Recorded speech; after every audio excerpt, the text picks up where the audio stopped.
Hey everyone, welcome back to Two Spot Monkeys Live, episode 36, coming to you quarantine free this week, and hopefully coming to you this week audio issue free. Thanks so much for sticking with us last week. I listened back, as I like to do, to the previous week episode before the next episode, and I couldn't help but cringe at my audio issues. And there was no reason or rationale, but we made it. And it was a clunky episode at best, but we're here today to do better. And I'm here with Jim, as always. Jim, how are you today? I am good. And yeah, you're right. Last week, probably not going to make our top 5 list ever of best episodes. But hey, stuff happens. The internet is what it is. Some podcasts can sit in the same room and record, and others have 2 guys from Michigan and Nebraska. So that's who we are. And yeah, I'm doing good, Tom. And I'm glad to hear that quarantine is not a thing anymore at your house, and that all is well and nobody got sick. So that's the important thing. Even more important than the audio issues is that nobody got sick. So glad to hear that. What a week. What a week. What a week. What a week. Yeah, I know. It's we're gonna talk about AEW Revolution.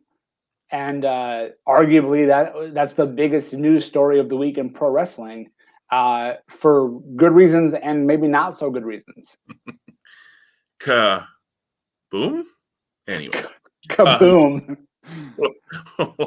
If you've noticed the title of this episode that I put up, and Tom, you probably haven't seen it because it doesn't really show on the top of our screen. The title of this episode is What Was That? So we'll get into that here in a little bit. Yeah. Okay. Stuff happens. It's live TV, folks. So we'll talk about that though. But before we do, yes. Head to head, Tom. Maybe there were audio issues, but it sounded to me last week like you were perfect. Maybe there were audio issues, and I missed some of your picks being wrong. But they happened more later in the show, and yeah, you weren't wrong. You nailed every single match. We were talking a little bit before we clicked record, and I probably should have seen both matches I got wrong going the way they went, and Tom did, and so kudos to you on that, Tom. But head-to-head, Tom went, what do we call it? 8-0, I guess. Yeah, we threw out the buy-in match. Yep, with Reba not taking part and Maki Ito coming in, we just said, okay, throw that one out, because that certainly makes a large difference in how we might have viewed the match with Ito in there instead of Reba Rebel, whatever her name is. So we threw that one out. You went 8-0. I went 6-2, missing both the ladder match and the tag team battle royal. In fact, the tag team battle royal, I picked a team that didn't even show up on the show. So there was that. I'd love to go back over the history of our last, we're going to call it 8 months, maybe a little bit more, maybe a little bit less, and look at what our records are in multi-man matches and see if there's any discernible difference for you versus I. Well, if I remember right, we both missed the Money in the Bank matches. I know we missed the men's one because we both said there's no way Otis is winning this thing. Oops. And I don't think maybe one of us had Asuka. I don't remember. We'd have to go back and look, but it's probably not great. I would say that, and certainly not on my end because, well, yeah. So, Tom, do you have the overall records then? I know you're up by 2, but... Yep. Yeah, so as of today and before we record next week, which will be the head-to-head for Fastlane, again, still card in development, standings are 28-6 for Tom and 26-8 for Jim. So 2-match difference. Not bad picks, though. I mean, we're both, batting real well. But yeah, you a little better. And just got to keep it going. Yeah, and Fastlane right now has 3 matches. I'd have to look. I think it's 2. I mean, I watched Raw this week, and the only 2 matches I'm aware of are the Universal title match and the women's tag title match. That's what I thought. Yeah, I don't know that we're going to talk WWE today specifically like Raw or SmackDown, but Raw was weird in the sense that had a 3-hour show, and they did nothing tangible to directly build to anything on Fastlane that, as they were promoting on their big screens, was a week from Sunday. So you're 13 days out, and I think you can like read the tea leaves and see where they may be going, but don't make us read the tea leaves. Just Right. just book matches. Well, and I read a story yesterday that apparently Vince, now, sources say, so who knows, but apparently Vince has decided that the card needs to be bigger, more star-studded, more important, whatever, for WrestleMania. So he's basically thrown out. They're back to square one, is what the story said, for WrestleMania, which, we've got 2 matches booked for WrestleMania already. Again, interestingly, the Universal title and the SmackDown Women's title, which plays into, obviously, a tag team title match from Fastlane. So interesting that those are the 2 stories for both Fastlane and WrestleMania that they seem to be able to get, their poop in a group on. But, the rest of it, who knows? I even saw a rumored match. Not that we're going to go down the WrestleMania, but I saw a rabbit hole today. But I saw a rumored match of AJ Styles versus Triple H, and it's like, you got like 6 weeks. Are we going to start that story if it's going to be a WrestleMania match, or is there just going to be a random, like, 3 weeks before the show, AJ Styles complains he's not on WrestleMania and Triple H walks out and points at the sign, or some ridiculous no story way to get to that match? If that's even a match. He'll say, AJ, it's all about the game and how you play it, and now you've got me at WrestleMania. Right. Yeah. You already beat one McMahon at WrestleMania. Or no, he lost at WrestleMania. Did Shane beat AJ? Did they even fight? All I can remember is like Shane McMahon versus The Miz and Shane McMahon versus Undertaker. Yeah, Shane was AJ's first WrestleMania opponent. Okay. Wow. Very memorable, obviously. One more time. AJ Styles comes into the WWE, and his first WrestleMania opponent is Shane McMahon. It makes my head hurt, Tom. We're not, yeah. So let's put a pin right there. Yes. Let's not go down this hole, this trail, this path, this glass covered, glass case of emotions. No, I wanted to say like it's like shards of glass on the floor before your feet, but I didn't do a good job of articulating that. Because then you have to just hop around, and we don't need to do that. We're here to talk about Revolution, which has its own unique things that we can discuss. So one thing, listeners, that we're going to do today differently, and this is the first time that we're doing this, is Jim watched this show live. I did not watch this show live. So we've made a decision in the formatting of how we're doing our podcast and the content is when neither of us, when each of us don't watch the show, we won't do Three Big Things because it's a different perspective. So we're just going to do kind of popcorn topics on AEW Revolution.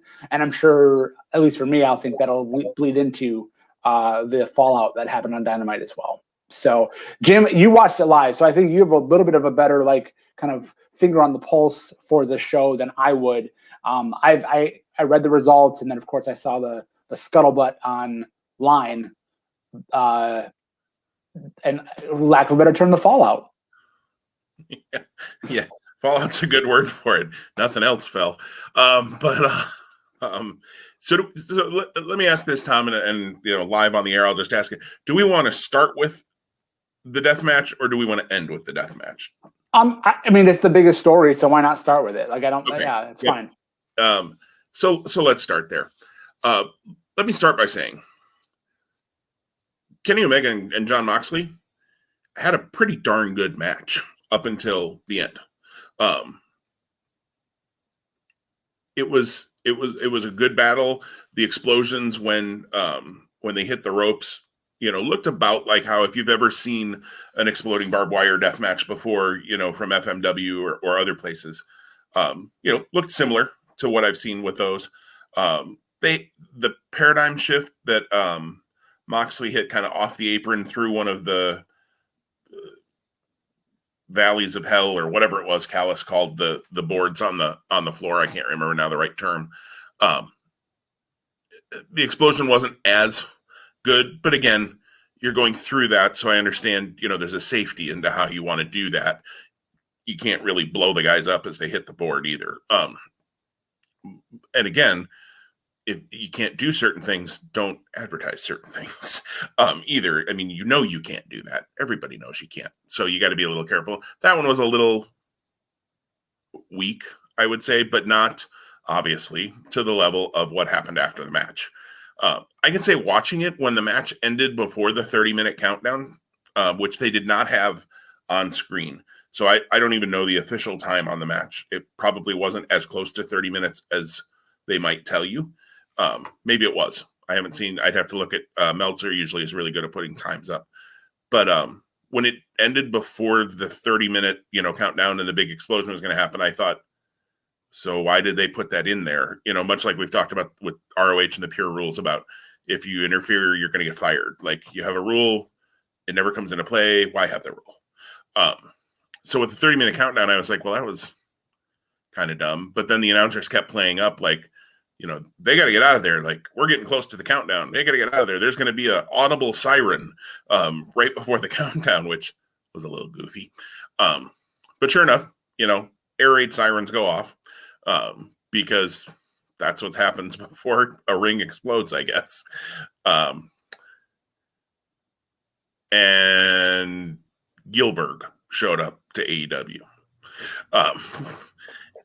Some sparklers in the corners went off. I mean, Kingston covered up Moxley like he was going to protect him, which we can get to in a minute here. The idea of Eddie Kingston now coming to save Jon Moxley, which I thought actually was pretty well done. He was trying to, I didn't fully understand why he didn't just pick Moxley up, but I guess dead weight knocked out, 250-pound guy or 230-pound guy, whatever Moxley is, might be hard to just deadlift off the ground too.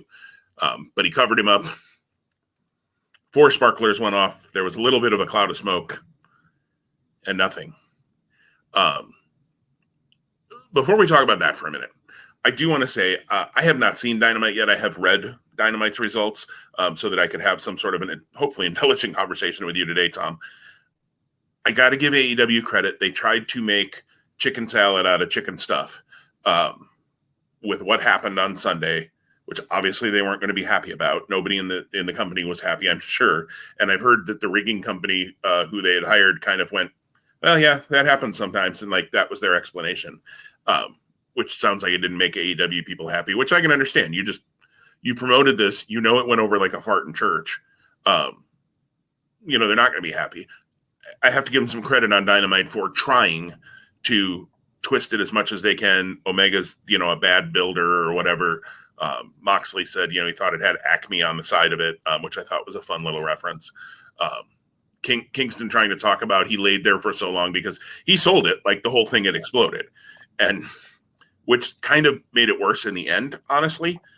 But at least his explanation of he went into PTSD kind of thing, like they tried to cover for it as best they could, and that's all you can do other than having just somebody walk out on camera on Wednesday night and go, hey, that sucked, let's pretend it never happened and move on with stories.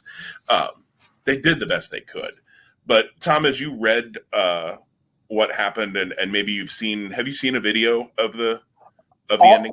So they yes, because it was the most popular meme 24 hours, for about 24 hours after the fact.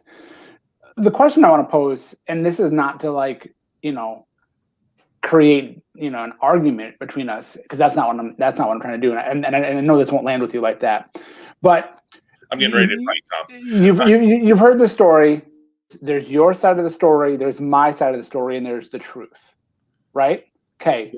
Do we think that we'll ever get the full truth here? Like, no. I agree with what you said and all of the kind of commentary around this, that it not meeting AEW's expectations and there was a malfunction being legitimate. But this is pro wrestling, and if it's not that, and if it truly is that it was a gimmick, and Kenny Omega duped everyone this whole time, Don Callis duped everyone.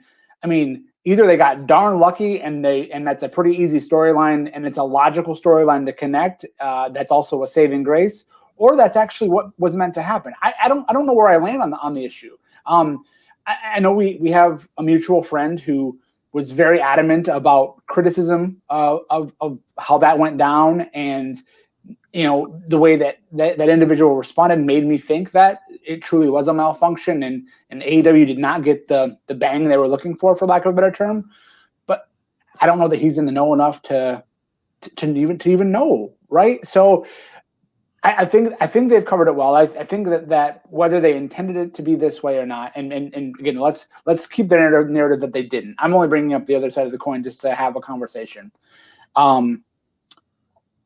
They've done really well, and like you named it, on AEW with the in-ring and the backstage stuff, the vignette with Moxley and Kingston to turn chicken salad or chicken stuff into chicken salad. So, yeah, I mean, again, and I also share your opinion. I don't think we'll ever know the truth in the end.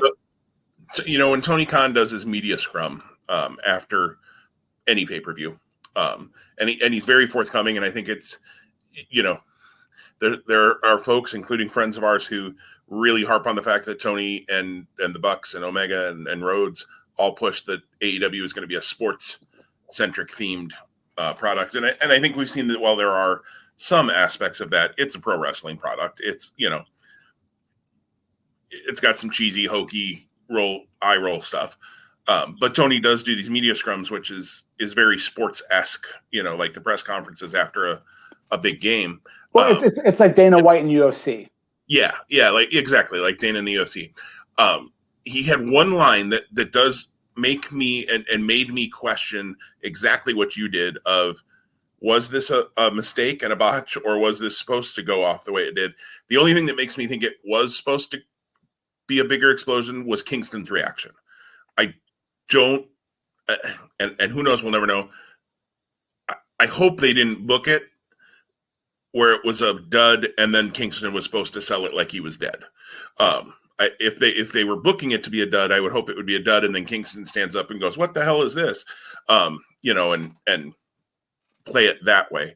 That's the only thing that makes me kind of lean that direction. But leaning the other direction, Tony had a line in his scrum, and I want to read it so that it's his words and it's not me paraphrasing it. He said, "The plans we saw in Cran, and all through the match we saw it, with talking about Omega building the extermination chamber or whatever," which, yeah, be careful with that wording. Yikes. But that they were making for Moxley. Again, quoting Khan directly, it looked very cool and it's a very deadly, painful match. But at the end, I don't know what people really wanted. Unless you actually wanted us to explode the guys at the end, there's only so much you can do. So without blowing the ring and both guys up, I think the basic explanation is that Kenny's ring set to explode. His plan as a heel to build the thing with a hammer and nails, as we saw. The final bomb just didn't go off. So that kind of sounds like, well, what did you want me to do? I couldn't blow the ring up, so I had to do this instead. And that's what made me kind of lean that direction, Tom, and go, was this the plan? And I agree with you. I don't think we'll ever know. If it was the plan, the way it went over, Tony Khan's never, and I can't blame him for this. I'm not calling him out on this. Tony Khan's never going to go, "Oh yeah, that was the plan," and boy, that didn't go well. But therein lies the challenge that for me personally, if you're going to have the behind the scenes face of the company or the owner go and do these media scrums, he's clearly blurring the lines of it being a pro wrestling product by saying Omega's the bad guy. This, that, or the other, right? Like, you don't see Dana White going, John Jones and GSP just had a match, just had a fight, and and whatever. Like, he's not pulling the curtain back on. And again, legitimate sport versus scripted sport. I understand that. I would argue that in a scripted sport, you don't have the person whose blood, sweat, and tears and financial investment going into this being the person that responds to those things. They should have someone that they've hired to do media, but then they'd have to script that person's responses maybe too. I don't know. That's another topic for another day maybe, but we can talk about it now too. Just how do you feel about, like, those types of things. And again, it's not just an AEW centric thing. I think Triple H doing Facebook Live recaps after a takeover is another good example of this. Where do we draw the line, if we draw a line, between keeping the product and the storylines in this universe and then letting reality weave its way in these media scrums? Yeah, and I think the point you made about him talking about, well, Kenny Omega's a heel, that's a weird statement to make in these things. I think Triple H does a pretty good job of walking that line between answering questions about, if there's behind the scenes stuff going on or those kinds of things, and the storylines they're trying to tell. It's almost similar in some ways to, you and I had a conversation along with some others around the way that WWE uses Raw Talk and Talking Smack, and they kind of blur those lines. Peyton Royce had a big promo this week on Raw Talk. We've seen Daniel Bryan have, impassioned promos on Talking Smack. We've seen The Miz, we've seen Big E, we've seen Mustafa Ali. In fact, that's where Mustafa explained why T-Bar, Slapjack, and Mace and Reckoning are all wearing masks. And even though, they kind of hinted at, we know who these people are, why have they changed their appearance and their names? And he explained that. They never showed it on Raw. Now that's a whole other problem. Why they're not utilizing that stuff. And AEW doesn't usually show cons media scrums on Dynamite either. So where do you utilize that type of information?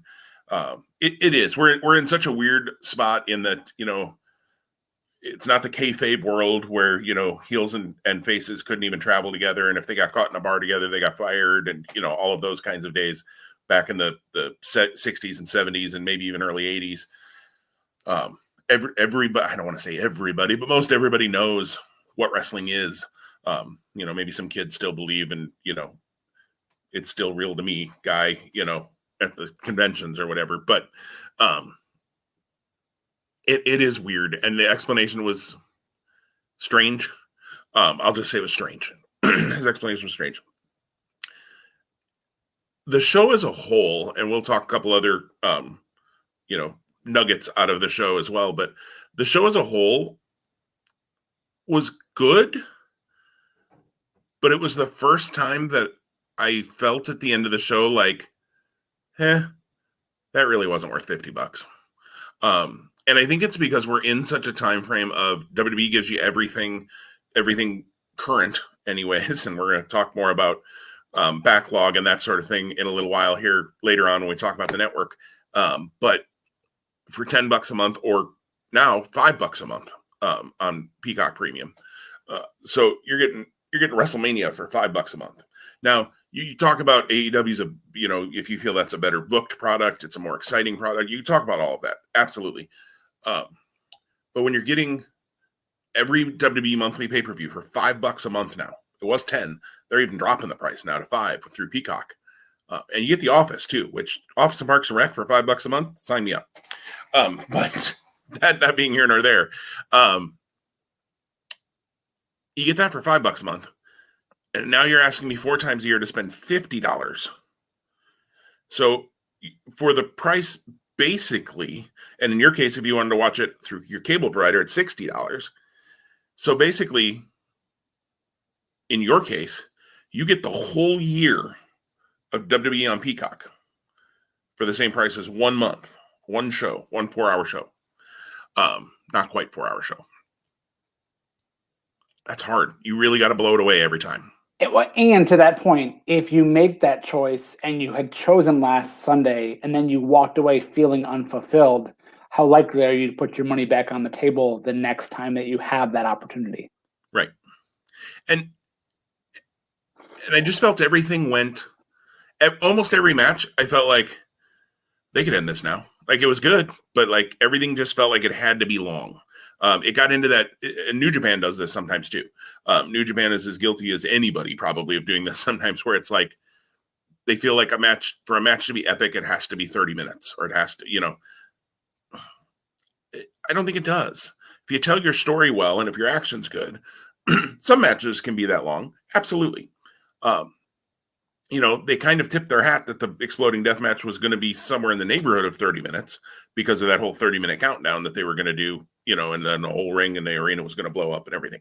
And just to clarify, because I don't remember from reading this, Omega did pin Moxley before that happened. Is that correct? Okay. That is correct. Okay. Yep. I wasn't clear, and I didn't go back and spend the time to look. So lazy me to identify if Omega escaped because the ring exploded and he just made it out while Moxley was incapacitated, or if he actually had pinned him, won the match, and then that still transpired after the fact. So thank you for clarifying that. Yeah, no, absolutely. So, he had pinned him, and then the Good Brothers came out. They put a little beat down on Mox, and then Kingston came out to make the save, and that was when the 10-second clock showed up on the screen, and the sirens went off, and Callis, basically said, "We gotta get out of here," to Omega and the Good Brothers. I'm guessing we won't see another exploding barbed wire death match in AEW, maybe ever. Certainly not for a really long time, though. Probably for the best, to be perfectly frank. And then taking everything that kind of is the fallout from that match. Of course, you've got Kenny Omega, who retains and is still the AEW World Champion. You've got the Good Brothers and Don Callis still very much in the mix. You've now got this reconciliation, and it's awesome energy, in my opinion, between Moxley and Kingston. And it appears that Kingston is no longer associated with the Butcher, the Blade, and the Bunny. I believe that to be true with what happens on Dynamite. Yeah. A 6-man tag down the road makes a lot of sense. I don't know how quickly I want to see Mox and Omega again. I think that might be done in terms of the singles, but give me Eddie Kingston versus Omega. That'd be awesome. And we're going to get next week, Good Brothers versus Moxley and Kingston. And then you put with them for the 6-man. Well, so that's interesting, because when you eventually see Dynamite, you're going to see how that segment plays out and how it closes, and we'll talk about that. I don't think that's the right fit. Selfishly, we talked about him last week. I'd love to see Chris Hero. Chris Hero has a history with Eddie Kingston. Chris Hero and Moxley probably have some kind of knowing of each other from back in the NXT days. I'd love to see Chris Hero versus Kenny Omega. I think Chris Hero, again, AEW is flush with talent. So adding one more guy right now, before long, there's not going to be seats on the bus. So they need to be careful there. Even though with Dark Elevation starting next Monday, it seems like they're going to have new platforms for other guys to shift where they're spotlighted, and girls for that matter, not just guys. So again, and that thought is organic and fresh to me as of this morning. Me thinking, who do I wish? If I'm fantasy booking it and how I could see this over the next 6 months, selfishly, I want Chris Hero. But that's a more of an emotional pick for me than it is maybe a business sense pick or a logical pick. Yeah, no, and it would storyline make a lot of sense because of Kingston and Hero's past, and like you said, Hero and Moxley certainly have crossed paths, you would think.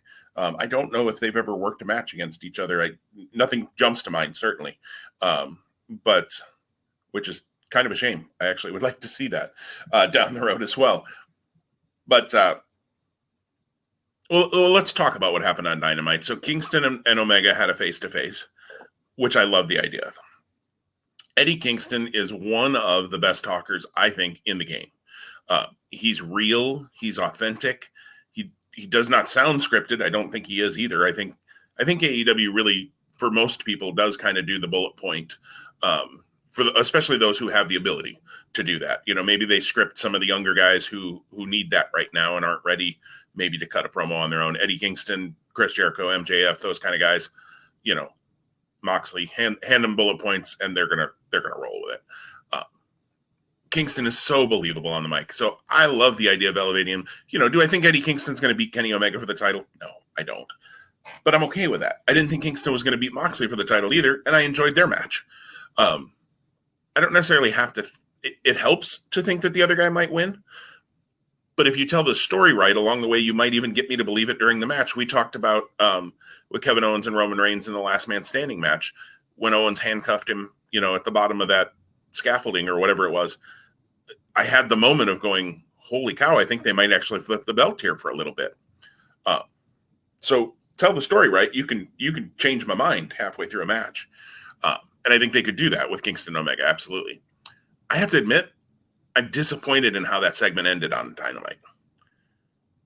That you kind of crapped all over, in my mind. Maybe that's not the right word, but pushed aside what Kingston and Omega had just done and pivoted now to show that Christian is interested in the AEW title. And everybody should be interested in the AEW title. Omega should have everybody coming for him. I'm good with that. Everybody, that should be the goal, is to be the world champion.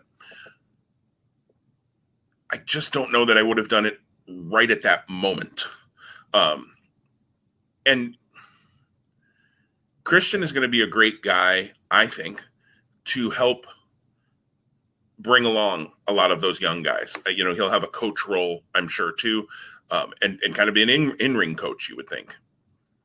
Do we have to go right to Christian Omega? And I kind of feel like that's where we're going to go for Double or Nothing. That's not the match we thought we were going to get. Again, Christian wasn't on that landscape at that point. But right. Well, so interesting to note, and I don't mean to jump in to cut you off necessarily. So, well, no, all I was doing was going, so yeah, that really was cutting me off. Kingston didn't have a word on the mic during that entire in-ring segment. It was Callis talking, and so he never had a rebuttal. His rebuttal was Omega said, "I'll give you one shot," and Kingston laid him out, and that's when the Good Brothers attacked, and that's when Moxley made the save, which again gives us the tag match next week, which again it seems quick. I think you can build more and maybe draw more viewership up. I digress. I mean, these guys, the Good Brothers, aren't even AEW talent; they're Impact talent. So, I mean, I don't know. Maybe give us more than 1 week's build to that. I don't know if you're trying to draw new eyes or more eyes. Again, what do I know? I've never booked pro wrestling, so this is just a guy who has a podcast with a good friend of his. But yeah, then Christian coming out at the end. So the idea was that Omega and Callis and the Good Brothers took Christian's time that he was allotted to make his introductory statement beyond pay-per-view to AEW. So that was stolen. So I understand why he came in, but you just have so many things happening. So you've got the Kingston, Moxley, Omega, Good Brothers story here, and then you weaved in the Christian element, but that was the original element before the bad guys came out and stole his time, which you already had Lance Archer coming out earlier in this show and stealing Sting's time. So we've done the exact same thing twice in this. Did Archer seem to go back heel? Yeah. It seemed like he had turned babyface, and now all of a sudden, for no real apparent reason, he's acting like a heel again. That was a little bit weird when I read that. Yeah. So again, not being overly critical we're being critical, and that's fair of us to do because we watched it and we were perceiving it as it was delivered to us. And again, there was no Tony Khan media scrum after Wednesday to explain us what we did see or didn't see. That being said, the other big thing, or another big thing to take away from Sunday into Wednesday, is the AEW debut of Christian Cage, and he is the Hall of Fame caliber signee that Paul White told us was coming. It's worth going back, Jim, to listen to last week when you're like, I've seen it reported Christian is under a Legends deal. There's no way he's coming in. If we had ever a true introduction to these episodes where we had music and one-liners, that would be one of the best ones. Because it's just and again, I'm poking fun at you, but it's in all respect and all love. Because again, I wouldn't have predicted this. Again, we talked about it last week. It's a dangerous precedent you're setting when you're building up expectations or hopes or beliefs in the minds of and in the eyes of fans, and then delivering Christian Cage. I'm gonna pause there for a second. We can continue the AEW conversation, but to the comment you made a few minutes ago about Vince McMahon wants to shuffle the deck and make WrestleMania more star-studded. Well, you had Christian in your Royal Rumble 2 months ago, not even 2 months ago, and then you let him go to your number one competitor, an emerging, popular, developing brand, who truly is a competitor for you. It's the first competitor that they've had in 21 21 years, 22 years, maybe. And you're letting guys that are Hall of Famers for your company move on. Now, again, Christian's history and his his career path, his resume, he's been everywhere. So I guess if there's ever one guy that makes sense to show up there, he is that guy. But that's less of a statement of his value or his importance, and more just like you look at his history and kind of how he's done the winding road of his professional wrestling journey. How did it go? How did it land with you when it was announced on the pay-per-view? And then we talked about, again, it seems like that might be the main event or the world title match for Double or Nothing. Do you have to go to Omega Christian right out of the bat? We don't even know what his motivations are yet, if I'm not mistaken. Right. And Sunday morning I saw a report retracting the gentleman who had put out that Legends deal news. Said, I've come to find out that he is not under a Legends deal. His deal was with Fox, and that may have expired as well. And I'll be honest, at that point I went, the reason he's retracting that is it's Christian. Christian is coming in. So I was not shocked when he showed up, because I had seen that report retracting that statement. I would have been shocked had I not seen that report. And I have to give some people credit. Kurt Angle, for sure. I have to give credit. And a couple others, I'm trying to remember now who they were. They kind of put out little teaser videos. Like Angle Angle is ripped. That dude has gotten himself into crazy shape. And he put out a little teaser video of him in his singlet, looking shredded. And didn't say see you Sunday or anything like that, like we joked about Punk might do. Punk was adamant all along it wasn't him. So he was not, he was trying not to play into that speculation. So kudos to him for not trolling everybody and whipping up the frenzy even more. But some other people took advantage of it, and I can't blame them, because, Angle would have been interesting to see. I have to believe that Christian made this call because Christian wants to work somewhat regularly, maybe in the ring, and maybe WWE just wasn't willing to do that, either due to his medical, or maybe they just didn't feel like they had a spot or whatever. Man, you got to think he would have played somewhere into the Roman Reigns Edge build, though. So, you got to think somebody in WWE is going, how did we blow that and not have him at least signed to a deal through April? Even a short-term Legends deal. I don't know, however those all work out. Because you have to think, especially after their interaction in the Royal Rumble, that Christian could have played a role somewhere in this storyline. I will say I'm going to watch WWE pretty closely now, because when Randy Orton interacts with a legend and gets rid of them and we don't see them again then for a while, they tend to show up on AEW. So Randy is apparently a mole working for Tony Khan. But anyways, it landed okay with me. I wanted to reserve judgment, frankly, when he signed and say, okay, what are you going to do with him? I've always enjoyed Christian. Christian's never been one of my top guys, but he's not anybody that I ever had a problem with. He was always good in the ring. I was glad when he got world title runs. I think he deserved, that opportunity to see how he could do at the top. I do not want to see him as the AEW world champion, and I hope that is not the plan at any point. I think, as I said a little bit earlier, I think he's a great person who can help teach some of the younger guys in AEW, and they got a lot of young talent who has a lot of talent but has a lot of room to grow too. I think he can be somebody that can really help bring those folks along with promos. Christian's always been a good talker with promos, with in-ring work, all of that kind of stuff, storytelling, all of that. I think Christian can be a huge asset to AEW. I just don't know that I need him focused on in the ring. You look at kind of how they've used Matt Hardy, and I guess I'd rather see Christian than Matt Hardy, to be perfectly honest with you. So in that way, good. But you look at how they've used him to kind of bring along some younger guys. I think that makes some sense with what they're doing with him. Whether I'm enjoying the Matt Hardy thing or not, the point of what I can see them doing, I get. And I hope that's true with Christian too. Maybe now when Matt Hardy came in, he was involved with the Inner Circle right away and with the Elite. And now has kind of moved into that bring along the young guys kind of role. Maybe that happens with Christian too. Maybe they start him on top and then move him into that kind of a role. Okay, strike while the iron's hot-ish, I guess, or the hottest you'll probably ever have it with Christian. But yeah, I don't need to see Christian and Omega. I don't personally, but we're going to. Let's be honest, we're going to see that match at some point, and maybe it'll be really good.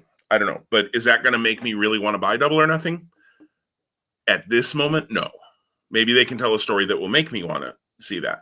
But so I obviously reserve judgment for that. But at this point, not so much. The other debut. So let's chat. Or is there anything more you want to say on Christian, Tom? No.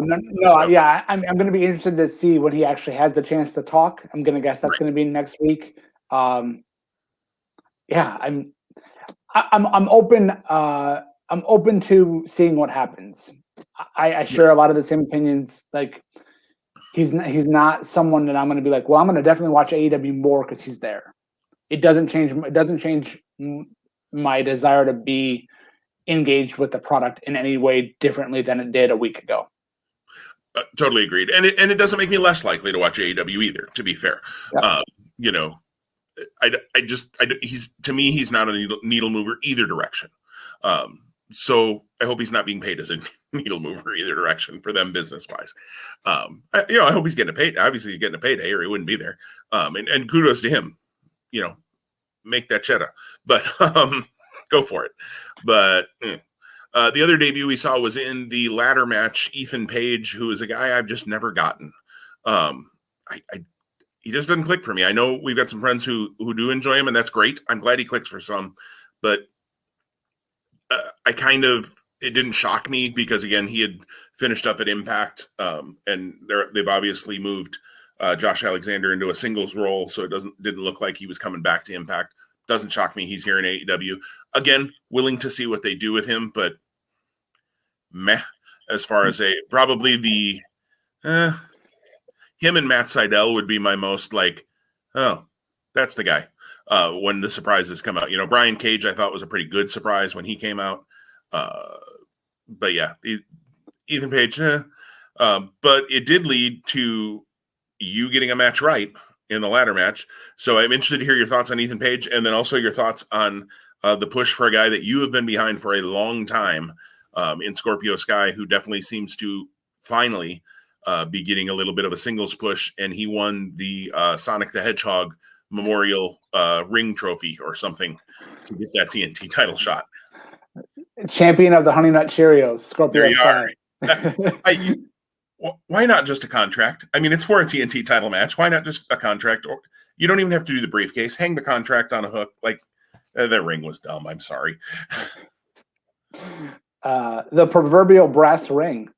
Well, and that, I think that was part of it. Like I thought it looked way cheesy, and then the whole just wink, nudge of it being a brass ring. The only thing they could have done was put a glass ceiling underneath it that you had to break to get into the dang thing. That part notwithstanding, the ladder match I thought was okay. And there is a piece coming out of that I want to touch on too after this, but interested to hear your thoughts on Ethan Page and then Scorpio Sky getting the push. One more just ironic shot, for lack of a better term. They could have done us one better. They could have had a mirror hanging above the ring, and when you grabbed the mirror, you looked into it, and then you were truly the face of the Revolution. Impact's going to book that now because I digress. We share similar opinions about Ethan Page. I was a very big fan of Evolve Wrestling, and he probably had his biggest North American wrestling impact. No, I'd say United States wrestling impact in Evolve or with Evolve. Yeah, because he did really well in his own promotion, A1, in Canada. I know he had some good runs in Canada. Yeah. I think I remember him more for being the guy that helped get Darby Allin over than him than him being the one that got over. Now, granted, you have to be a decent talent in many ways, on the mic, in the ring, etc., to be part of getting something over. But when I'm remembering Darby Allin's role in it and calling that out and not saying your name, there's a tangible difference there. So again, I'm eager to see what happens with him going forward, how he gets involved. Sadly, he was hampered by some really bad audio issues on Wednesday night. There, for some weird reason, when he did his backstage segment and then came out to the ring and the match, there was some audio from an NBA game that was crossed with the feed, and it really interfered with the ability to. And you could hear his promo, you could hear the announcers, but it was competing music. It was like two audio tracks on top of one another. And I don't know if, again, TNT, they have an NBA contract. And again, I for one, am no one who should be talking about audio issues with last week's episode in a rearview mirror. That being said, I did see somebody say maybe Sami Callihan's coming in. Oh my gosh. You don't get a chance to redo your debut on TV. And so, like, I feel bad for him in that way. Right. And I know that, you know, at least on the Twitter version of Tony Khan, which there's no Twitter version. It's he is who he is. He did say they were going to upload the clean audio version right after Dynamite was done for fans who wanted to see that and maybe listen to announcers, or if they were trying to weave storyline aspects into it that you couldn't tangibly get. So that's that. Yes, Scorpio Sky winning. Love it. Love it that it happened. Love it that it was my pick. Love it that it helps in the pick'em competition that we do. Thought that his match with Darby on Wednesday was really good. And it appears to be not just a one-off, because after the match, he snaps and he appears to there's no appears to. He's gone fully heel. You don't need to name it. He's gone off the dark side. And he's distancing himself, or has distanced himself, without making a formal announcement from SCU, which is okay. And I hope that great big things happen for Scorpio Sky in the months to come. I think that there's a long-term story that you can tell with Darby Allin. I think it makes sense that Darby has a guy that chases him and the title for a while. Now with the Team Taz stuff resolved, the one thing I just don't know is will they eventually give him the TNT title? Selfishly, I'd love to see it. I don't know. Like, Darby Allin is such a marketable guy, but like I said last week, I believe I said last week, Darby Allin is kind of an evergreen, figure in AEW, at least. I think that he's the guy that you can have him lose, not 7 straight times perhaps, but he can take a pinfall loss or another loss and not have his aura damaged. He maintains that. His charisma, his persona, the way he carries himself, the way he's presented, supersedes wins and losses. Now, it's great to see him win and to give that title, like, he's now making the title versus title making him. I think that, Scorpio Sky, if he unseats Darby at some point, the title makes Scorpio Sky, or takes him to another level. Yeah, I think this is interesting, because I think, and we may talk about this in NXT when we talk NXT in a minute here too. When you not bring somebody new in, when you change someone's character, turn them babyface or heel, it's always interesting to me who's their first program with. Same thing when you bring somebody into. So that, could go for an Ethan Page or even Christian. We've talked about that. And so Scorpio's first program as a heel is this title feud with Darby. I feel like it's really early to potentially take the title off of Darby, even if it's in, like, say, 2 months. Let's say it's a Double or Nothing. Maybe they build to another match between them at Double or Nothing for the title, and give us a good story behind it, and, a feud for Darby, moving him away. I'm glad they're moving Darby away from Team Taz. That's been going on for almost a year, and the street fight should have ended that. And kudos to them. Not a bad cinematic match. I don't need to see a lot of cinematic matches, but that one actually wasn't, probably the only cinematic match, and this is going to sound really stupid, that I actually really clicked for me was the Firefly Funhouse match at WrestleMania last year. And yes, I realized the Boneyard match also happened, but I was on the other side of the Boneyard. A lot of people loved the Boneyard match, and I was just a little bit like, it was fine. The street fight was good. At Dynamite, I thought they did it well. I thought they didn't get too cutesy with things, which WWE tends to do in their cinematic matches. They get a little too cutesy. So good there. I'm glad that's moved on. I'm glad that now Darby moves on as the TNT champion, and that's the focus of this feud, I guess, for lack of a better word. We're only 1 week into it, but it does seem like you said, like it's going to be an ongoing thing. So I think it's always interesting because in some ways, you don't want to see Scorpio Sky lose his first feud as a heel, although you can if you do it right. They have the chance to do that. And on the other hand, is it too early to take the title off of Darby Allin? Because I don't feel like Darby Allin has really had a TNT title feud yet since he won the title, because he's been so embroiled with Team Taz and Sting. So, and the TNT title seems to be the one that flips most often I almost said WWE and AEW. So short reigns aren't out of the realm of possibility either. So I think it's interesting to see, and I'm not quite as I'm high on Scorpio Sky. I'm probably not where you are with him, but I like him, and I like that they're doing something with him, because I feel like part of why I think Sky hasn't ever totally clicked for me is I just feel like the promotions I've seen him in, nobody's ever fully gotten behind him. He's always been kind of the third guy in SCU to me. Part of that's probably just because I'm more familiar with Daniels and Kazarian and their tag work and that sort of thing. But then Sky was always the other guy. So I like that Sky's getting his own spotlight now to really be able to see what he does. I'm interested to see Dynamite and see how the full heel turn goes, even though obviously he'd been kind of going that direction the last week or so. I'm interested to see it, and I like that we have two. It's hard to call Sky a young guy because he's been around the business for so long now, but two newer faces, because Darby is a young guy and Sky is somebody who's never been put in this high profile of a position for any length of time. He had the match with Jericho early on in AEW, which was very good, but I'm interested to see how Sky does in this position now as a solo heel. So far so good as far as I'm concerned for him, what I've seen and his work at the ladder match. Pay special attention to just the mannerisms and the body language of Sky after the match on Wednesday. You're familiar with kind of what happens kind of broadly, like, it's not a roll up, but it's a small package style victory, kind of like, I don't want to call it a fluke, but again, it's one of those things where, you got lucky, right? You could say you got lucky. Well, then Sky snaps, and then he seems to have remorse, and then he doesn't. So the body language helps really emphasize that, which I thought was strong.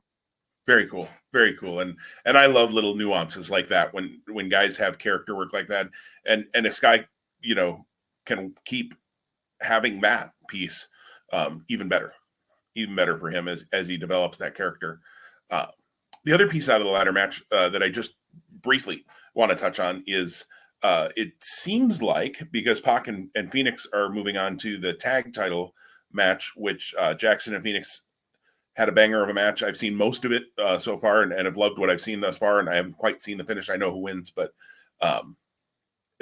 not shocking, because the Bucks and the Lucha Bros have had numerous really good matches.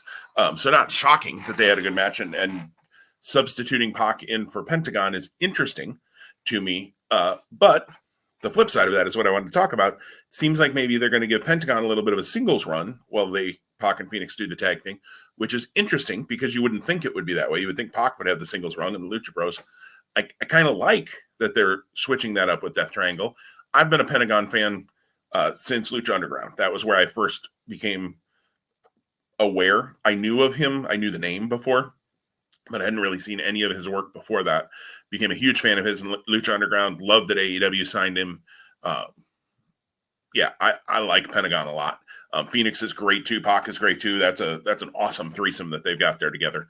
But I like that Penta is getting a little bit of a singles shot here, and he's working, apparently at least for 1 week. We'll see if this turns into any sort of a prolonged story. But next week he gets Cody, who I thought, and we kind of talked about this, I think last week, I thought was going to turn heel and end up leading the Horsemen. Well, that didn't happen. So we'll talk about that in a second here, because I think that's the last big piece we need to talk about. But just a quick note to say, I love the Penta's getting a single shot here. And I'm looking forward to Penta and Cody next week. And I'm on vacation next week. Wednesday night, I should be home. So for the first time in a long time, I actually might be able to watch either AEW or NXT live. Gotta admit, I don't know which one it'll be right now because of what both shows have done setting up things, which is nice. And that's a good problem to have. Cody and Penta, though, will be one of the things in the pro column for me watching AEW on Wednesday night. Yeah, it's going to be exciting. And the quick, effective build to get us to that match next week that they did this past Wednesday was good, was fun. Yeah, and like I said, give me more Penta in singles roles. I'm glad they got obviously an injury that he was working through, but also I had read there were some visa issues that had to get sorted out, which obviously with any of the international talents is always a thing. And I'm glad that they got that worked out. Penta being back is good stuff as far as I'm concerned. Enjoy him a lot. So the last piece, of course, is I guess there isn't a lot to say from Revolution about it, except Jericho and MJF lost, and they called an Inner Circle War Council. And at that War Council, it looked like they were going to attack Jericho, and then they kind of swerved. And you almost got swerve, which you get too many of that gets Russo-esque. This didn't read like it came across as that, though. It actually kind of, Jericho and MJF are always looking to one-up each other anyways, and that feels like that's what this was here, was the total one-up. And be interesting to see what they call MJF's new group. But MJF now leading what I said looked to be maybe a revitalization of the Horsemen with Shawn Spears and FTR and Tully and Wardlow. And they've turned the Inner Circle babyface in doing so, it appears. Definitely the way the beatdown went down certainly looks like that's what's going to happen. Guevara needed to go babyface anyways. Looks like he's back with the Inner Circle. Jericho is an effective babyface, and we haven't seen babyface Jericho in AEW ever. So it'd be interesting to see now at this point in his career how he does there. Santana and Ortiz, they've kind of been babyfaces in Impact before, but, whatever. Hager will be interesting to see how that works out. But Inner Circle flips to babyface. MJF has his new crew. We have all sorts of ways we can go with this moving forward. Was there dissension at all between MJF and Jericho, either tangible or intangible, in the tag match on Sunday? I don't remember anything glaring. Okay. My one critique of AEW is I think sometimes they pull the trigger on things like what happened Wednesday a little too fast. But I don't know if that's the case. Maybe I'm just so used to long-term old school build.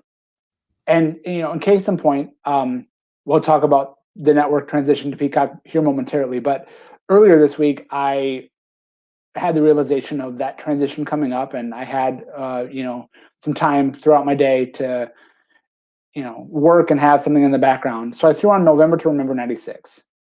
And November to Remember 96 with ECW was the kind of the launch to the build to Barely Legal 97.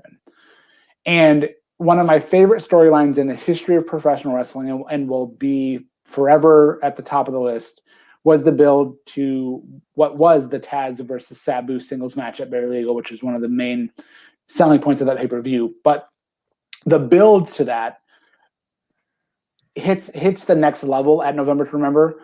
Taz had been calling out Sabu for the longest time, like over a year. And he had been suplexing guys and dropping them on their head and choking people out. And, it had Taz or Sabu just, again, he didn't talk at all, but he just had never answered the call. He had never confronted Taz. And then they finally have this situation where the lights come on in the building and they're across, and then they dive at each other and the lights go out. So they make contact, but you really don't see them make contact. And then the lights come back on and they're gone out of the ring. And then the next time that they really have, true physicality is when they face off in a match. That long-term storytelling is stuff that I love, and I just eat it up, spoonful by spoonful. I'm making that analogy, acknowledging that was 96. This is 2021. So 25 years later, pro wrestling has evolved and storylines have evolved and the content for how it's delivered has evolved. And I loved what happened on Wednesday. I loved the angle. I loved every second of it. And I thought it was one of the more aggressive and horseman-esque angles that we have gotten in a long time. I think, another kind of comparison could be like an Evolution style attack back in WWE. It just feels like they could have milked it more, but maybe not. I don't know. I didn't. So that's why I asked the question I asked of you: is if they had, if there was dissension on Sunday that would have given us this, the War Council.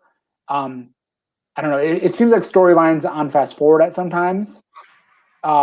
For me, at least. I don't know. Well, do you ever feel that way with AEW in any way? Absolutely, absolutely. I think AEW has a habit of doing that sometimes. I don't know in this case if I agree totally.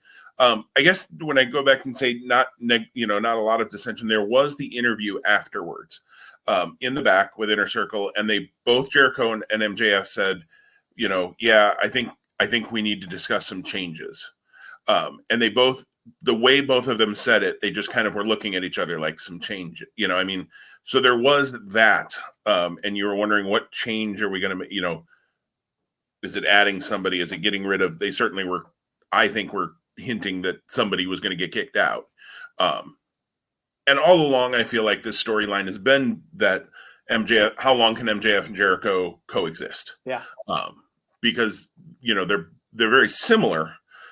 They were anyways being portrayed as almost similar characters, different yet similar, if that makes sense. Both their egos couldn't coexist. And they made it 4 months. I mean, right, which and MJF longer than I thought they would. Yeah. I thought AEW pulled the trigger on this even earlier. So maybe that's why I'm feeling like this wasn't too quick, because I kind of thought it was going to be a couple of weeks and one of them would turn. They milked it for 4 months and got that out of it, and now set up, could this now be the match that eventually becomes blood and guts? Their War Games style match, whether that's Double or Nothing or some other All Out, or, to me, I wouldn't even want it Double or Nothing. Like, I want this war to go on for a while, and then that becomes, the only way to settle it, quote unquote, because that's what War Games was. The Horsemen ran roughshod forever, and the only way to take care of it was for 4 of the biggest stars in the NWA, WCW, however you want to look at it, to come together in this 2-ring match, with the cage and all of that. But you got to make the bad guy stable, this indestructible force, for so long before you can get there. Kudos to night 1. Good start. Let's see where that goes. I think, like I said, I'm curious to see what they name it. MJF had his own group in MLW, which is still a group. Well, it's a pair now, but called the Dynasty. I don't know if they'll co-opt that name. Since the Dynasty is still a thing in MLW, I would be very leery of doing that. And MLW may even own a trademark on the Dynasty. I'm not sure. I just think it's going to be interesting to see what they call it. I don't really want them to call it the Horsemen, because I just think sometimes it's kind of like the New Rockers or the New Foundation. Anytime I know you're recreating it, but don't tell me you're recreating it. Evolution was a recreation kind of the Horsemen originally. And then what was Orton's group? Legacy. Even had, anytime you get a faction of about 4 or 5 guys, you're going to get some Horseman vibes probably from it. MJF might be not in ring. Let me be really clear. Character-wise, might be the closest thing we've had to a Ric Flair character who could lead this in quite a while. Cody, I think, could have done it, and I thought that was where they were headed. I'm actually glad they didn't go Cody's route, because, again, unfortunately, when you're the executive vice president of a company, and there's 4 of them, anytime you win or do anything big on the show, everybody's going to be like, well, that's because they run the show. you know, and I think Cody gets more of that than the Bucks and Omega do for some reason. At least that's my impression, is Cody catches more of that flack. Well, so a thought on that is just Cody's part of the machine. Cody's been part of the machine for a long time, and Cody was the one that bucked the machine and went out on his own path. Omega and the Bucks are more homegrown, organic, so they've never really bucked the machine, even though they are now corporate. But they feel less corporate than Cody, and I think whether stated or unstated, I think that's the underlying thing that exists there, and I don't know how to like articulate that better. No, that's kind of where I feel. Cody's also more of the out front, talking to the media, that sort of role in his EVP role. You know, whatever they each do. Omega obviously is very involved with their video games and their mobile games and those kinds of things. And the Bucks have their own obligations, obviously, as well in the company. So the fact that Cody's out front too, I think, just plays into that more. You just think of him more of the EVP because he's on Go Big and he's on, you know, he's doing the interviews and all of those kinds of things more than Omega and the Bucks. Yeah. One more just thought too, just on the Cody thing, and maybe this was slated for him and it pivoted, and I'm glad that it's playing out the way it is. Yeah. You have to think that both Cody and Moxley here in the near-ish future are both going to take some time away because they're both going to be dads for the first time. And you would think that they won't. Again, we're still in a pandemic. It's getting better. It will continue to get better.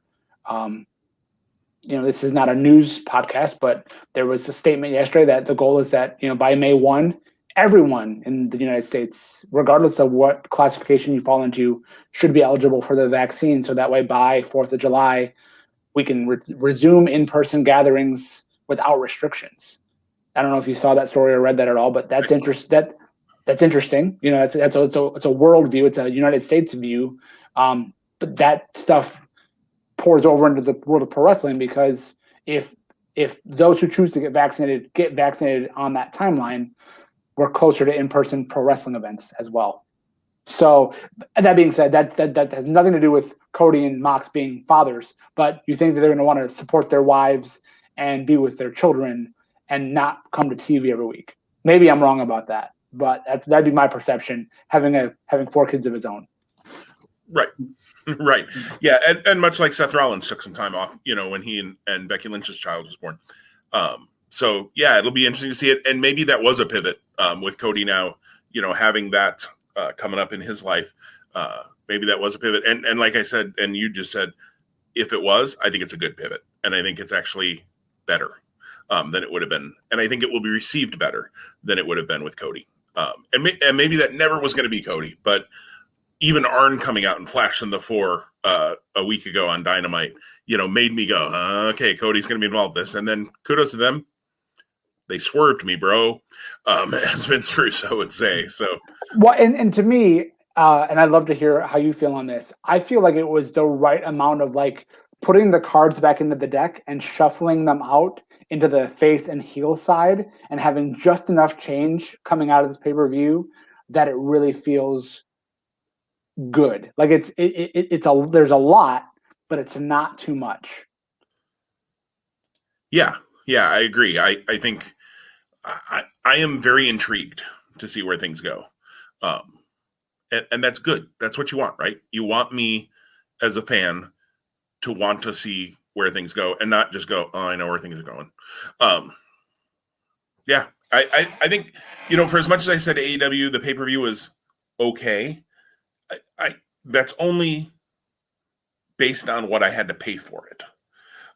And the world we live in, where, again, you get all of WWE for 10 or $5 a month. Ring of Honor, I can get every pay-per-view for $10 a month, or just haphazardly pay the $10 when there's a month with a pay-per-view, which is what I'm doing right now. Ring of Honor, fix it. I want to give you monthly money, but you're giving me no reason. We've beaten that horse many times. Yeah, so it really is just based out of that. I think storyline wise right now they're clicking. So anything more on AEW, Tom?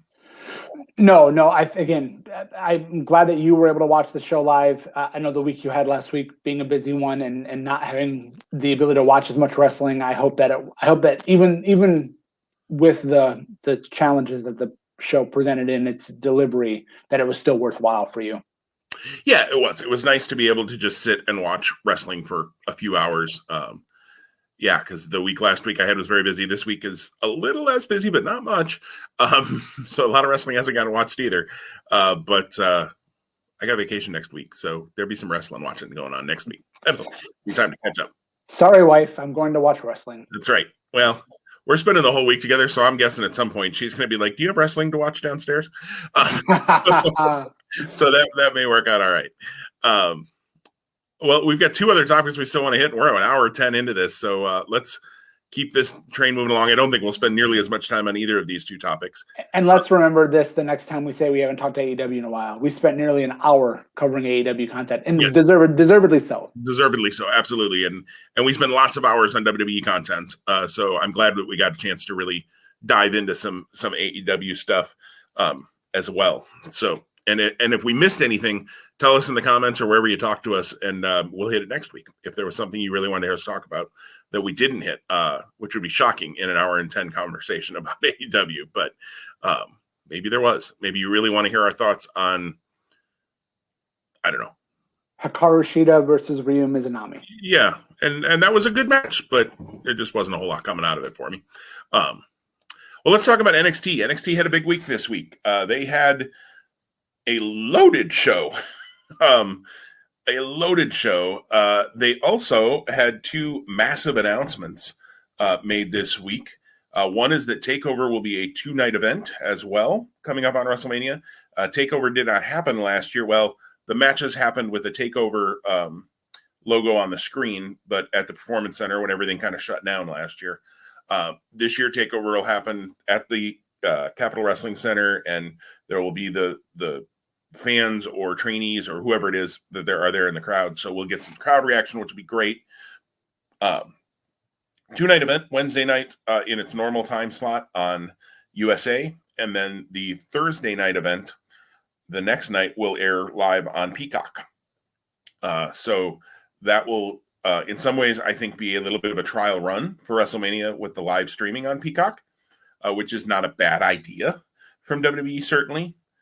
What it does, though, is, and Tom, you've got the added piece of you're on a family vacation during all of this time as well. But what it does is it makes me wonder in my life, the way wrestling has gone for at this point, Tom and I would like to announce that our review of NXT TakeOver and WrestleMania 37 will happen sometime in August, most likely, by the time we actually get to see everything. Yeah, if you've enjoyed weekly episodes of late, thank you. In April, that probably won't be the case. Right. We may have to take a break just so that we can actually watch things and talk about them. Holy smokes, that week is packed now. They've also announced the Hall of Fame, which I usually don't watch, to be perfectly honest. But they've announced the Hall of Fame on Peacock on Tuesday of that week. So Monday night, you've got Raw. Tuesday night, you've got the Hall of Fame. Wednesday night, and the Hall of Fame appears to be a 2020 and a 2021 class. Yes, two classes. Two classes. So that's either going to be a 19-hour show or nobody's going to get as much time as they should, which I assume it's being held virtually. It's not going to be in person, although I don't know that. They haven't necessarily said that. And if it is, obviously, you want to keep the speeches reasonable length anyways. And you need to do that with the live show, too, because, we know a couple of those older Hall of Fames, turned into total marathons. And with two classes, like I said, that could be a holy smokes. They could still be going when NXT comes on the air on Wednesday night. But, so then you have 2 hours of NXT on Wednesday night, 2 hours of NXT on Thursday night. You assume 2 hours. It actually could be a little longer Thursday night. We don't know. Friday night is SmackDown. Saturday night's WrestleMania. Sunday night's WrestleMania. Monday night is the Raw after WrestleMania, which is always crazy. And there had been some rumblings that NXT was going to move to Tuesday nights that week. I've also now seen one thing that said maybe they're not going to move. I don't know. We'll see where that all lands because hockey is coming to the USA Network, and that's going to, probably draw better ratings, frankly, and it definitely gets better advertising dollars. Wow. I'm going to need a vacation. Right. Yeah. I'm going to need a vacation to watch it, and then I'm going to need a vacation from watching it. Yeah, just if you wanted to watch that alone. So, mind you, that takes into account that you don't want to watch Ring of Honor that week. You don't want to watch AEW, and you have to think AEW they always say they don't want to compete on WrestleMania week, so maybe they do a tone down. And I don't know how the taping schedule works out, if AEW will be live that Wednesday or not. It probably would behoove them to maybe just, I don't. You're never going to take a week off, and they're competitive by nature. But if there was ever a week to kind of just coast, I'm going to say that's your week to coast. And I don't think they can do it. I think their egos are too high, and everybody's egos in wrestling are high. So that's not a dig at AEW in any way. If it's not at Double or Nothing, I could see Omega Christian on that night. Okay. That just Sure. maybe I'm wrong. No, but to that end, you didn't do it, hour by hour. But I mean, I think you can say that, I'm ballparking without doing the math. 20 hours of WWE content in a 7-day period of time. I mean, nearly 3 hours a day of your life given to wrestling. Like, again, yeah, it's in our bachelor days. Sure, we're not bachelors, or we're also not, the 18 to 34 demo anymore. Not to say that they should have more time, but maybe they do. Right, we're just the ones with the income. But not a ton of it, but we have some that we can spend on things. But yeah, whoo. But so TakeOver, a 2-night event. I think by the end of the night, we saw what I expect to be probably the 2 main events of each night of TakeOver: Adam Cole and Kyle O'Reilly, and then Finn Balor and Karrion Kross, most likely. Although I think it would be really cool for Io Shirai and Raquel Gonzalez to get the main event slot on one of those nights. I don't know that they're going to do it because those 2 main men's division matches are so well built and have such, Cross Balor is going to have to get built, but there's story to tell there, and it's the NXT title. So that immediately puts it. I would really have to look back and see how many times the NXT title has been defended on TakeOver and it not main event. I think it's happened because I think the women's title has main evented for NXT, but I don't think it's very often that the NXT title match has happened not in the main event slot. Titles should be important, right? But Cole and O'Reilly has such a story behind it that it would be hard to put that anywhere but the other main event slot opposite. So I think that's where we're headed there. So huge announcement there. And then, I don't know if this is a good thing. They announced the NXT Women's Tag Team titles because WWE has done such a great job focusing on the WWE Women's Tag Team titles. I mean, they left them off TV for months at a time when the Iconics had them. Again, with the Peyton Royce. But what I've read is that the plan originally was the Dusty Cup, Women's Dusty Cup, was going to crown the first NXT Women's Tag Team Champions. For whatever reason, they decided to bump the Dusty Cup up and have it run concurrently with the Men's Dusty Cup, which then meant that the belts weren't ready. So they pivoted and had Karrion Gonzalez get a women's tag title shot. That happened last week. Shenanigans-ish happen, and, Jackson and Baszler win the match. I never like when titles are just awarded. Yeah, I mean, they technically are owed should get a second shot at Nia and Shayna because the illegal person was pinned right in that match. I mean, just saying. Right. No, I think you're 100% right. And so for them to just award the tag titles to Karrion Gonzalez because they had won the Dusty Cup, I don't love that. Now, maybe they rectified that in having them defend them that same night and lose them that same night to Shotzi and Ember. Why not just say, here are the NXT Women's Tag Team titles. We're going to bring these in. This is going to be a thing, and we're going to have a rematch tonight of the finals of the Dusty Cup because these were the 2 teams that made it through 6 other teams. They're the best tag teams, obviously, in the women's division. So that we're going to have this match tonight for the NXT Women's Tag Team titles, or run another tournament. Maybe you don't want to do another women's tag tournament right after you just did one. I understand that. But maybe have 2 qualifying matches that they both win and have it a takeover. Although Gonzalez seems to be busy at takeover potentially, so I understand that. I don't know. Why not just have the match be for the new titles and have Blackheart and Ember Moon win them? I don't quite understand why you put them on Kai and Gonzalez just to have them drop them that same night. Like, that part was weird to me. Right. So just in the same vein where I was somewhat critical of AEW rushing things, this is WWE rushing things, and not for the sake of a good outcome. Like, it was more than needed to happen. Like, I mean, I don't know why you want the footnote of saying, or having to have say, Dakota Kai and Raquel Gonzalez are the first ever NXT Women's Tag Team Champions. They are the first ever Women's Dusty Cup Champions. That should be enough. You know, the way you laid it out, Jim, would have been much less convoluted, and probably the way they should have gone. Yeah, and I also don't know that WWE needs any more titles. Holy smokes! Well, on that note, the other good thing to take away from NXT is we see Jordan Devlin come to the U.S., so we at least think we're going to get an interim and the regular NXT Cruiserweight title merged back into one. Yes, which is good news, and I want to see one of two things: either Santos Escobar needs to win that unification match, or I'm okay with Devlin winning it if that means you're moving Escobar out of the Cruiserweight division and going to give him more of a focus, because I think he's worth that. So if this is a way to do that, then I'm okay with him losing the title, because then you need to get him out of the cruise. You got to get that belt off him if that's what you're going to do. And I think it's possible that's where they're headed. If he's going to stay in the Cruiserweight division, Escobar needs to win that match. Yeah. Santos Escobar Devlin's very good. Escobar, for me, character-wise, in-ring, all of that, head and shoulders above Devlin.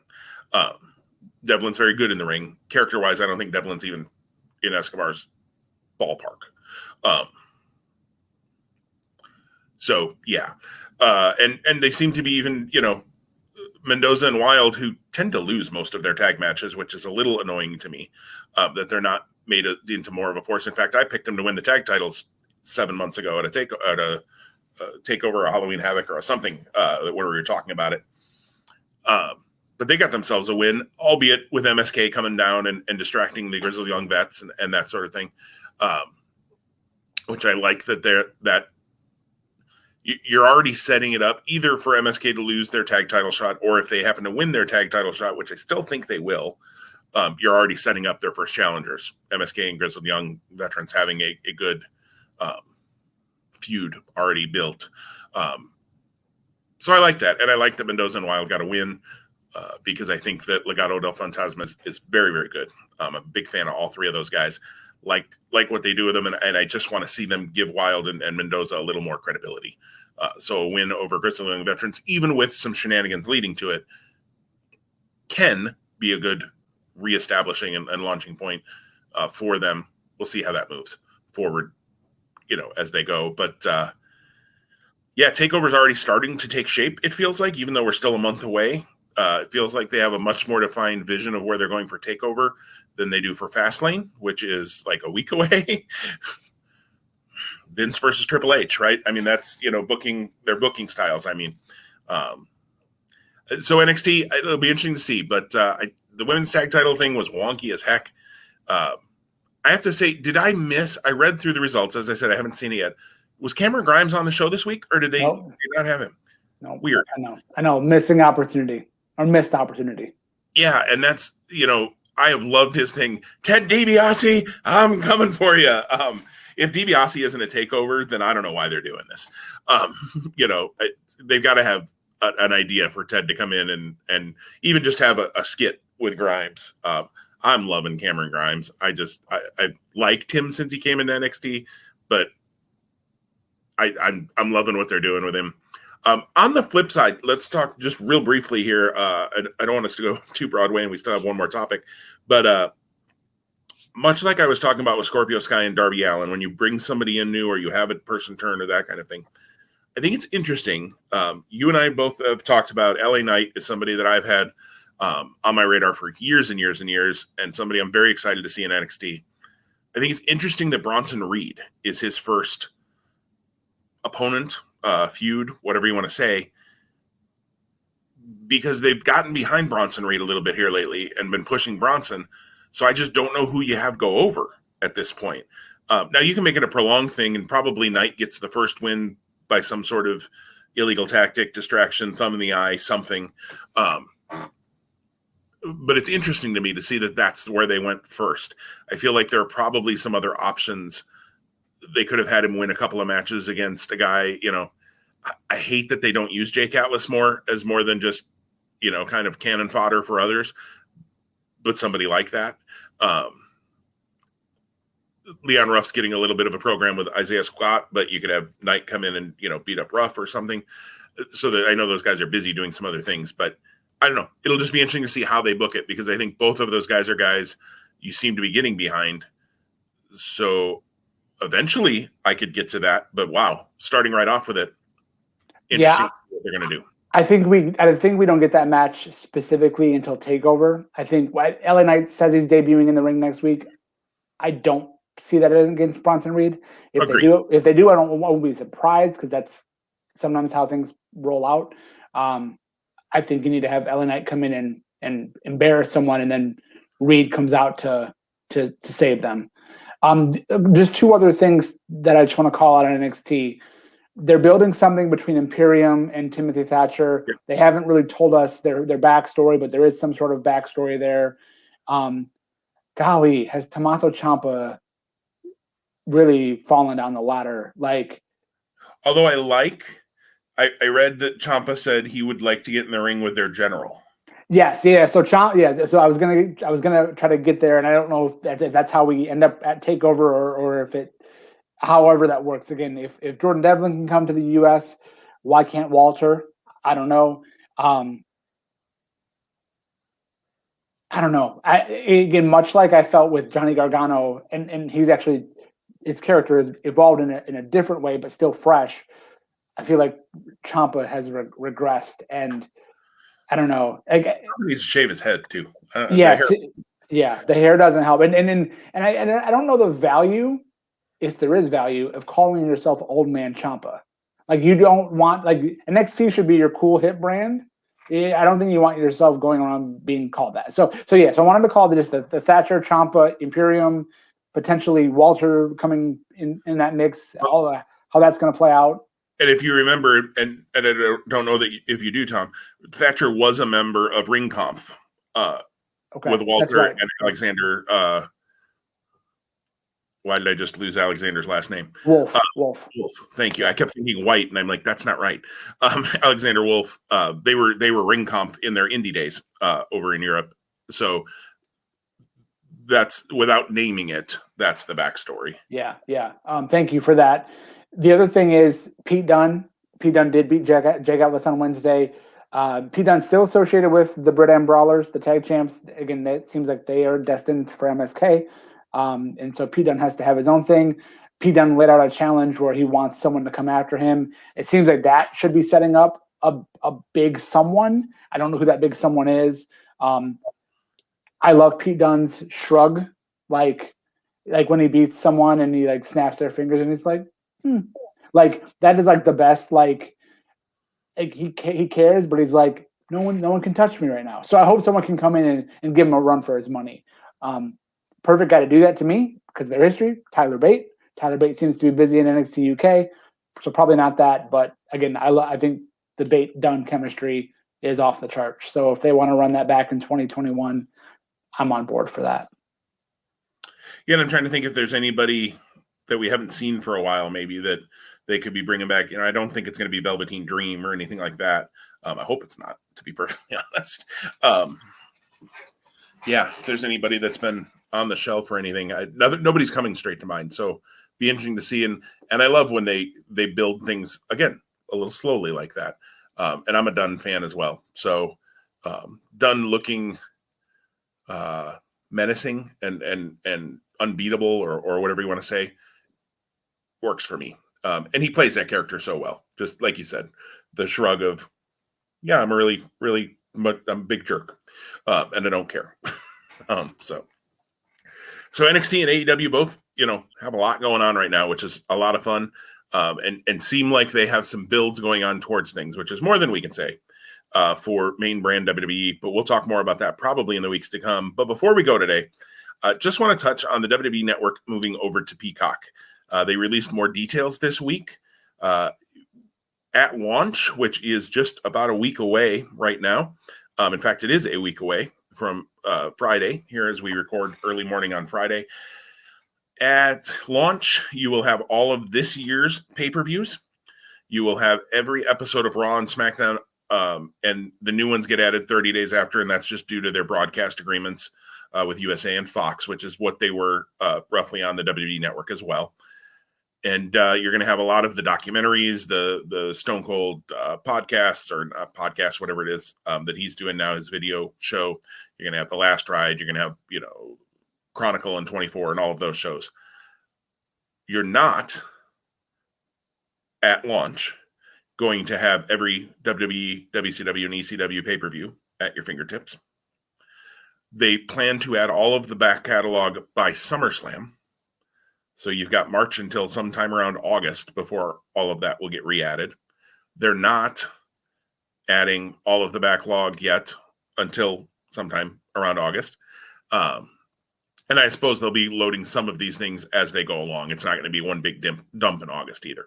But you're not going to have all of the classic, besides Raw and SmackDown, you're not going to have all of the classic WCW TV shows, the WWF Wrestling Challenge shows that they had just started to upload that I had watched. So there's a lot of content that's going to be missing for a while. And that sucks because you and I both really enjoy going back and watching some of that old stuff. I know, Tom. So there's point one. I've got another point about this, but thoughts as you heard that or read that, or I think you became aware of that before today. I don't think I'm telling you anything new. So what was your response when you saw that? Yeah, so the best way I think I can describe or respond to this is saying, the WWE Network, and it's crazy to think it's been around 7 years already. Yeah, it's been a creature comfort for many. I will say it is for me. Maybe it has been for you. I'm sure it has been for a lot of fans. And we're in our routine of it being things that we want to see or things that we know we can access or so accessible on demand.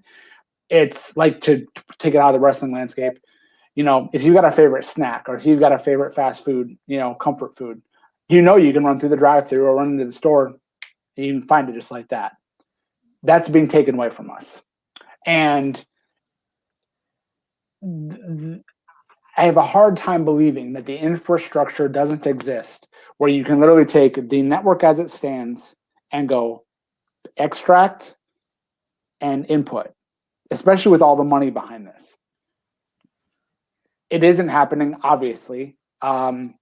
It's interesting to come right out and say we're waiting until August. Maybe they're doing that as a giving them like time and space.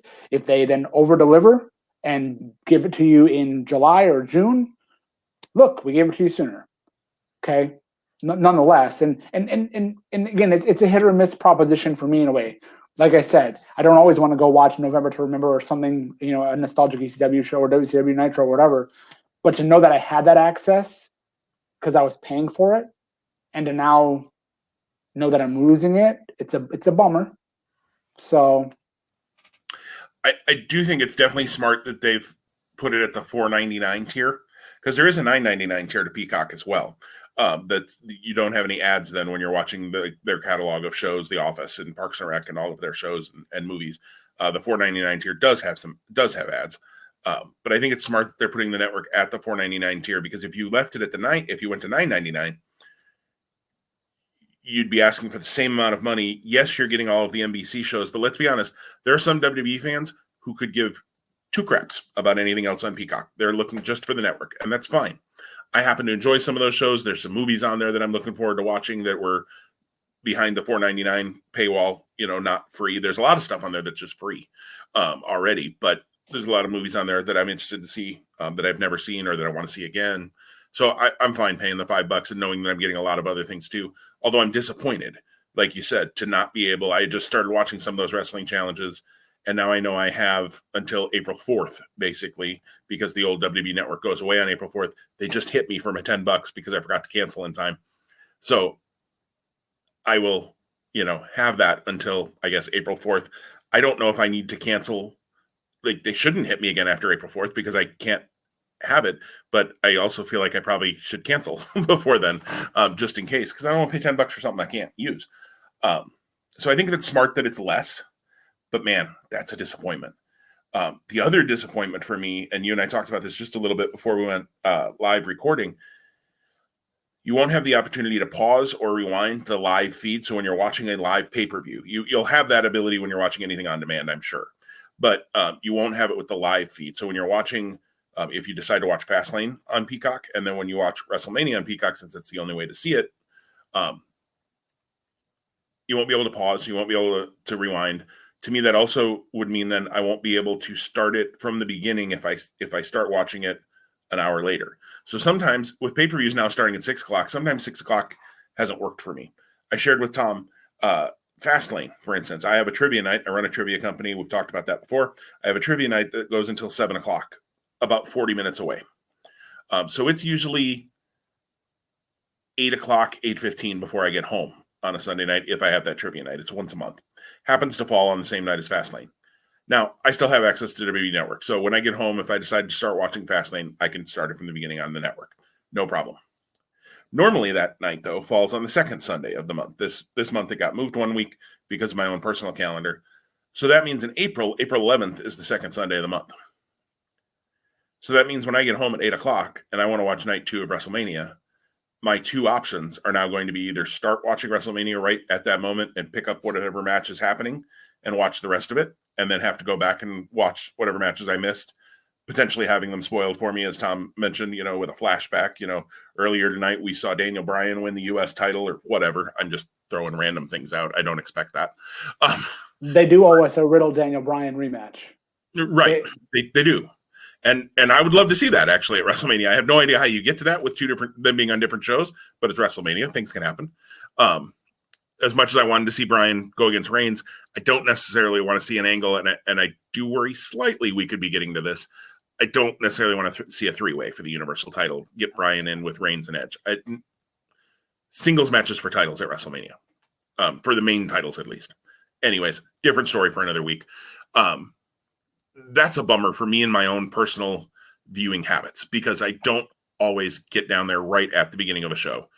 Down there, I'm in the basement currently, but I don't get a chance to start the show always right at 6 o'clock because of either trivia or my wife and I have something going on. We're working on something. We're working on a project. Okay, at 7:30 my time. The show's been on for an hour and a half, but I can start it from the beginning then.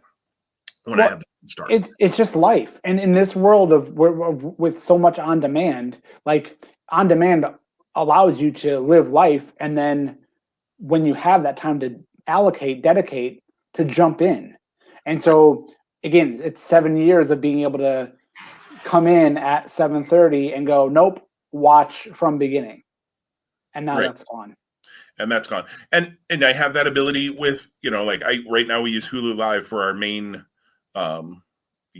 cable package, whatever you want to call it, TV package. I have that ability there. If it's recording on my DVR, I can start it from the beginning. If I get into Raw or SmackDown recording or NXT. I'm usually busy those nights, but I can start. It's just annoying. I'm sure it's a feature that will be added over time. I'm sure that they're working on it. I did read that the WWE's platform was specifically built for them, and so for some reason they can't just move it over to Peacock with that platform. For the amount of money being paid, sell those rights too. I don't know. I don't quite understand. I don't design streaming apps, so there may be a very good reason why that can't be done. But it doesn't make sense to me that it can't.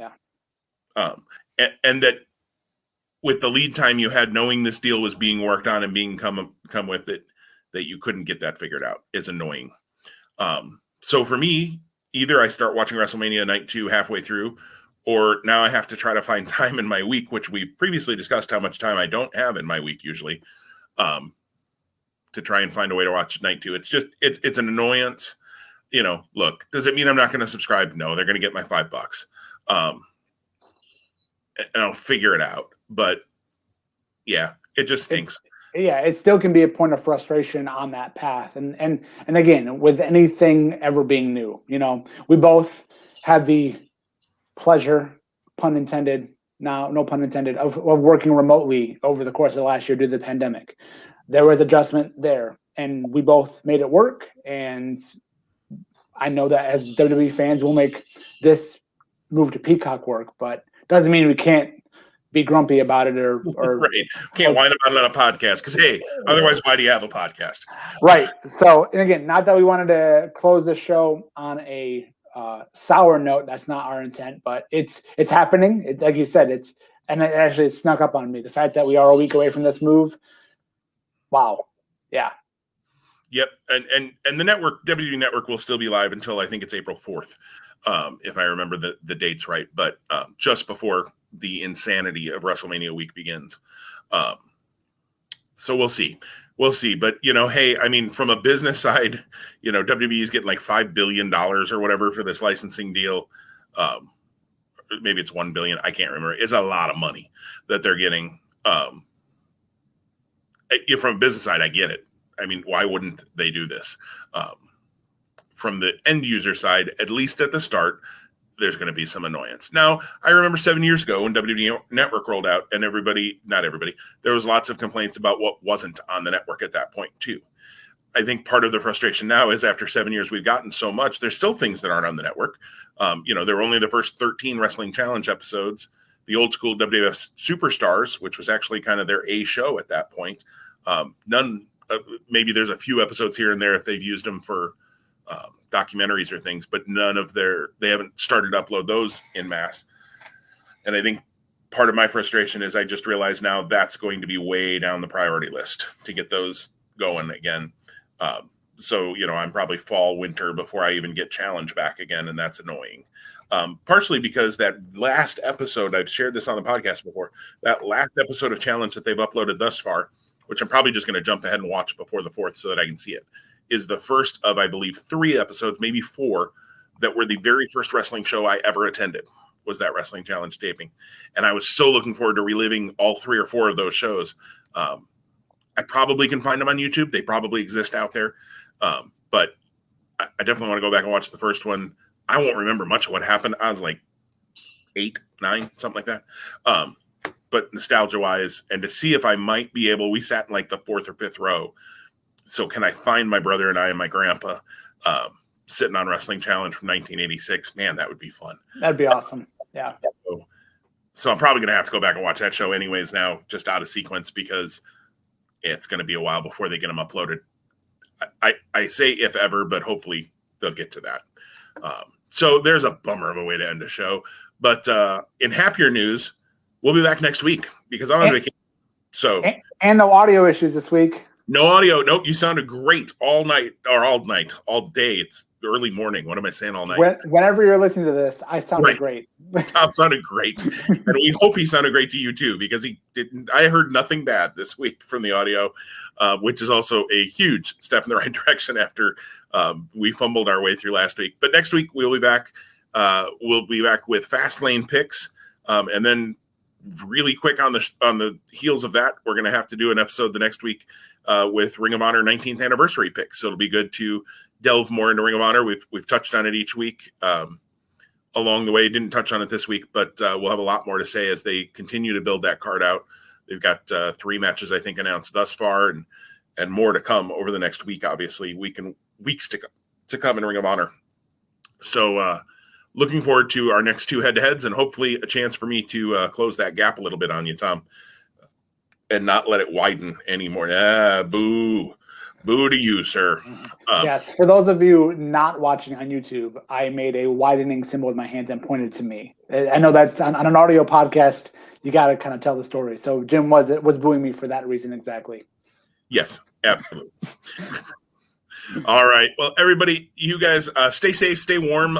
If we have any listeners in Colorado, God bless you all this week, because my wife and I were supposed to go to the great city of Denver this weekend into the middle of next week. And y'all are getting like 3 feet of snow. And I'm not even joking.